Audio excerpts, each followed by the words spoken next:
Magandang araw po sa inyo lahat. Meron na naman isang customer na nagre-reklamo sa akin tungkol dito sa Amarok battery brand.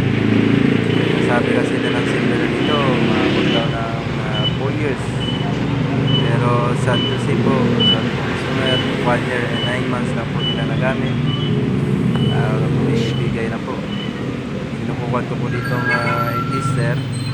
Kaya ilulod po siya natin ng 150 ampere, pero bumabagsak na po yung voltahe niya sa 6 volt na po, 7 ito po.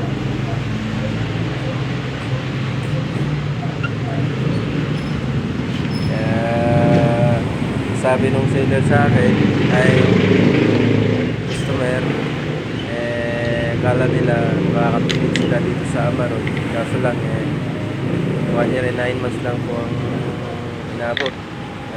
Sariwa pa po itong baterya, at ang warranty lang po pala nito is 18 months lang daw po. 18 months warranty Amarok. 1SM po siya, nakakapit po siya sa RAV4, Toyota RAV4.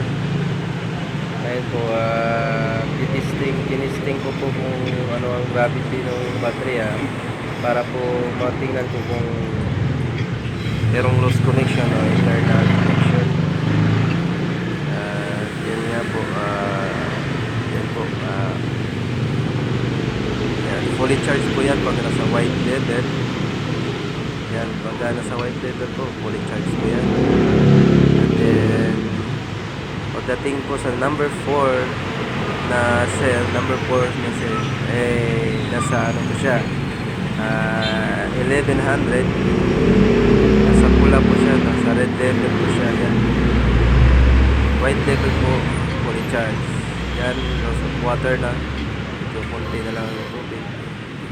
Yung electrolytes niya, konti na lang yung electrolytes.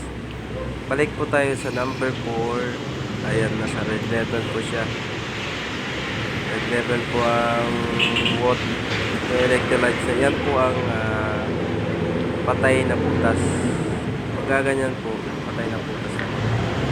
Ang nakakadismaya lang po kasi, ang seller kasi nito Amarok kasi sabi, maabot lang ng 4 years daw maximum. Kasi matibay na po Amarok kasi Indonesia po ba ito? O Indonesia.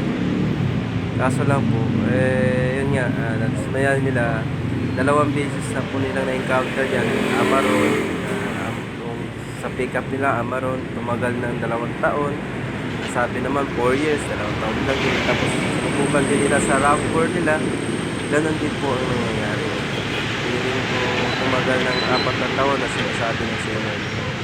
Kaya yung nagsasabi sa amin na matibay yung Amarok, hindi na po lahat.